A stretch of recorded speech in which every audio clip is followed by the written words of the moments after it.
नमस्कार, आप देख रहे हैं आरएनए न्यूज। गया शहर के काशीनाथ मोड़ के समीप एक निजी होटल में हिंदुस्तानी आवाम मोर्चा सेकुलर के अल्पसंख्यक प्रकोष्ठ के राष्ट्रीय अध्यक्ष प्रोफेसर तौसीफुर रहमान खान ने प्रेस कॉन्फ्रेंस कर मिर्जा गालिब कॉलेज के सचिव पर व्याप्त भ्रष्टाचार करने का आरोप लगाया है।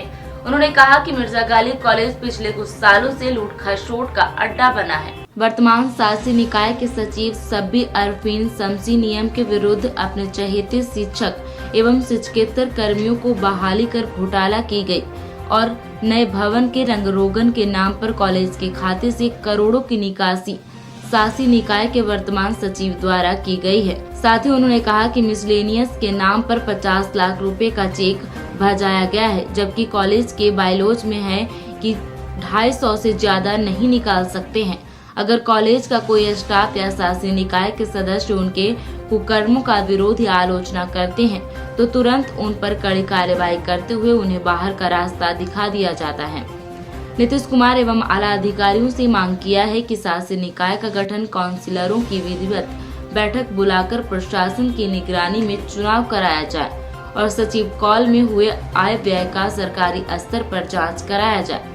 साथ ही शिक्षक एवं शिक्षकेतर कर्मियों के बहाली में की गई अनियमितताओं की सीबीआई से जांच कराई जाए, जिसके बाद अपने आप खुद ही घोटाले का मामला सामने आ जाएगा। गया शहर ही नहीं, मगध या बिहार में कह लीजिए कि माइनॉरिटी का इतना बड़ा कॉलेज कहीं नहीं है जहां 17,000 छात्र और छात्राएं अपनी तालीम ग्रहण कर रही हैं। लेकिन पिछले कुछ सालों से कॉलेज की स्थिति बिल्कुल दयनीय बनी हुई है।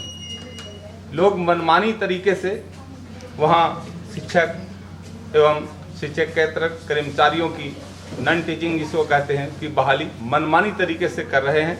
इसमें बड़े पैमाने पर पैसों का लेन देन हो रहा है, कहीं कोई नियम का पालन नहीं हो रहा है। जो अभी वर्तमान सेक्रेटरी हैं शब्बीर अरफीन शमसी साहब, इन्होंने भी वहां पर जो बहालियां की हैं उसमें नियम का कोई पालन नहीं किया गया। मैं सबूत के तौर पर तमाम प्रेस के लोगों को एक एक कॉपी उसकी दूंगा। इन्होंने 19 प्रोफेसर्स की बहाली किया है। मैं एक का पता पढ़ रहा हूं, ये आप लोग देख सकते हैं। 25/2/2021 को इनको अपार्टमेंट लेटर मिलता है। यह है doctor Sumaiya Shaikh, doctor of Shahid Ibrar, E33 second floor, Thokar number 6, Shaheen Bagh, Abul Fazal enclave, Okhla, New Delhi.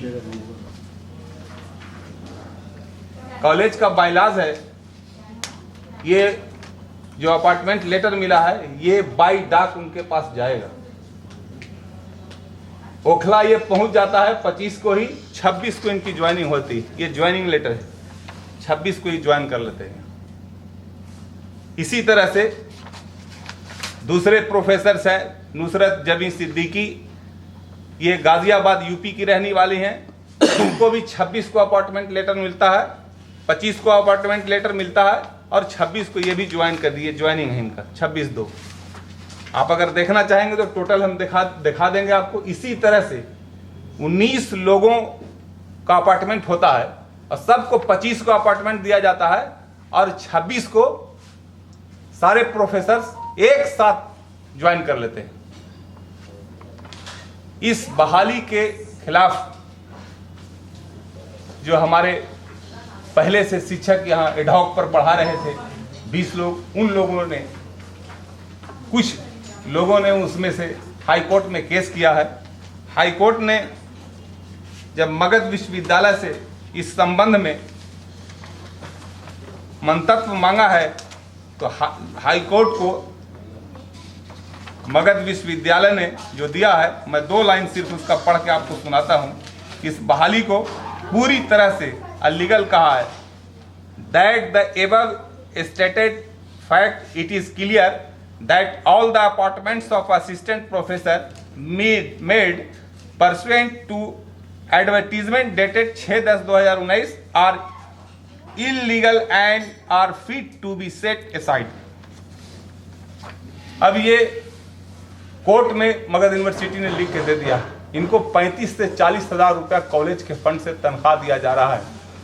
कल परसों 10 दिन के बाद, 1 महीना के बाद हर हालत में इस बहाली को रद्द होना है। जो पैसा उनके खाते में जा रहा है वो कैसे ये वसूलेंगे उनसे?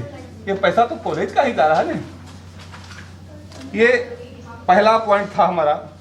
दूसरा बहुत ही महत्वपूर्ण मुद्दा है, ये है लॉकडाउन के ज़माने का जो कोरोना पीक पर था, जब रोड पर एक आदमी नहीं चल रहा था, सारे स्कूल कॉलेज बंद थे, कोई अखबार कोई टीवी में ऐड नहीं दिया गया और 12 नॉन टीचिंग स्टाफ्स की बहाली किया गया। 20/5/2020 को जब कॉलेज बंद था, पूरी तरह लॉकडाउन था, कॉलेज के बोर्ड पर एक नोटिस चिपका दिया गया और उस नोटिस के आधार पर 29 तारीख को ये 12 लोगों को ज्वाइन करा दिया गया, बिल्कुल अलीगल तरीके से अपने चहेतों को। सिर्फ पैसों के लेन देन पर सारा काम हुआ। जब लोग कंपनियां अपने कर्मचारियों की छटनी कर रही थी, प्राइवेट स्कूल, गया में भी कई स्कूल्स ऐसे थे, शताब्दी स्कूल और कई स्कूल मेरी नज़र में हैं, जहां पर लोगों की, मास्टरों की, कर्मचारियों की छटनी हो रही थी। ये लॉकडाउन में 12 नॉन टीचिंग लोगों की बहाली इन्होंने किया, जिसको उस वक्त के मौजूदा जो अध्यक्ष थे जीबी के, उन्होंने लिखा है मिर्जा गालिब कॉलेज गया में कोरोना काल में अवैध रूप से 12 शिक्षकेतर कर्मचारियों की नियुक्ति के संबंध में सूचित करना है कि मैं अजीज अहमद मुनीरी मिर्जा गालिब कॉलेज गया काउंसिल का वर्तमान में चेयरमैन हूं।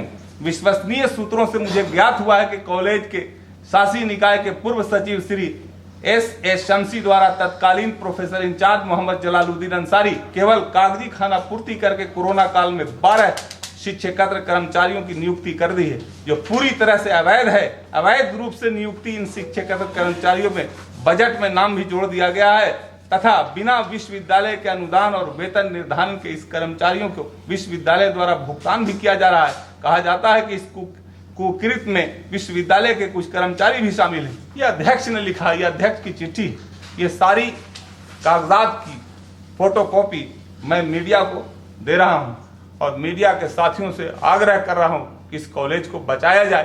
पिछले 7 महीने से शिक्षक और शिक्षकेतर कर्मचारी जो हैं उनको तनख्वाह नहीं मिला है। सरकार ने सैलरी रिलीज कर दी है। रजिस्ट्रार कहते हैं कि फला जब आदमी सेक्रेटरी रहेगा तो मैं तनख्वाह दूंगा, फला जब प्रिंसिपल रहेगा तो मैं तनख्वाह दूंगा। मैं आप लोग के माध्यम से मांग करता हूं कि मगध विश्वविद्यालय के रजिस्ट्रार को अविलंब हटाया जाए और उन पर आपराधिक मुकदमा दर्ज किया जाए। जो डॉक्टर सब्बी शमसी से मिलकर, जो सब्बी शमसी चेयरमैन यहाँ के सेक्रेटरी है कॉलेज के, उनके साथ मिलके इसके माइनॉरिटी स्टेटस को भी डैमेज करने का षड्यंत्र कर रहे हैं ये लोग। और मैं गया कि आम शिक्षाविद, अभिभावकों, मिर्जा गालिब कॉलेज सिर्फ अल्पसंख्यकों का मामला नहीं है। अब बहुत सारी छात्राएं मेरे नॉलेज में हैं कि अल्पसंख्यक समुदाय से ज़्यादा छात्राएं दूसरे समुदाय जाति की वहाँ पढ़ती हैं, अपने को सुरक्षित समझती हैं। इस कॉलेज को बचाया जाए और वहाँ बहुत बड़ा घोटाला घपला चल रहा है। इसी तरह से इसके पहले जो सेक्रेटरी थे कैसर सरफुद्दीन साहब, उन्होंने एक बिल्डिंग का निर्माण किया। उस बिल्डिंग में पूरा नीचे से ऊपर तक बिल्डिंग बनाने में 1,82,00,000 रुपया खर्च हुआ। पूरी बिल्डिंग बनकर तैयार हो गई, उसका प्लास्टर भी हो गया। मैं किसी को डिफेंड नहीं कर रहा हूं, मैं किसी की सिफत नहीं कर रहा हूं। पूरी बिल्डिंग बनकर तैयार हो गई। जो मौजूदा सेक्रेटरी हैं सब्बी शमसी साहब, इन्होंने उसके रंग रोगन के लिए 3,05,00,000 रुपए की निकासी कॉलेज से की है। आपको सुनकर ताज्जुब होगा, कॉलेज का बाइलाज है कि मिसलेनियस के नाम पर 250 रुपए से ज्यादा आप नहीं निकाल सकते। 50 लाख रुपए का मिसलेनियस चेक भंजाया गया। जो ये तमाम सारी बातें इशारा करती हैं कि वहाँ लूट खसोट जारी है, जिसको रोकने के लिए ये प्रेस कॉन्फ्रेंस हमने बुलाई है ताकि आम लोग भी इस बात को जान सके। विश्वकर्मा प्लाई हमारे यहाँ हर प्रकार के प्लाईवुड सनमाइका उपलब्ध है। अगर दीवार पर सीलन है, घर में दीमक से परेशान हैं, तो विश्वकर्मा प्लाई आपके सारे सवाल का जवाब है। हमारे यहाँ होम इंटीरियर से related wall panelling, furniture hardware fittings, modular kitchen सब कुछ उपलब्ध है। यहाँ होलसेल एंड रिटेल भी होता है। विश्वकर्मा प्लाई क्वालिटी में कॉम्प्रोमाइज नहीं करता। हम प्लाईवुड पर 15 साल से ज्यादा तक की गारंटी देते हैं। कारपेंटर, इंटीरियर डिजाइनर और क्वांटिटी में माल लेने वालों के लिए स्पेशल डिस्काउंट भी है। हमारा पता है Vishwakarma ply, head post office के सामने वाले रोड पर, रमना रोड, कन्या पाठशाला के नजदीक, गया। The Royals cafe kitchen club गया में सभी तरह के लजीज व्यंजन उपलब्ध हैं। हमारे यहाँ Chinese, non veg, snacks, soup, momos, thin crust pizzas, इन व्यंजनों के साथ साथ मॉकटेल्स काउंटर भी उपलब्ध हैं। इन सभी लजीज व्यंजनों का स्वाद लेने हमारे यहाँ एक बार अवश्य पधारें। हमारा पता है the Royals cafe kitchen club, टीला धर्मशाला के पश्चिमी गेट के नजदीक।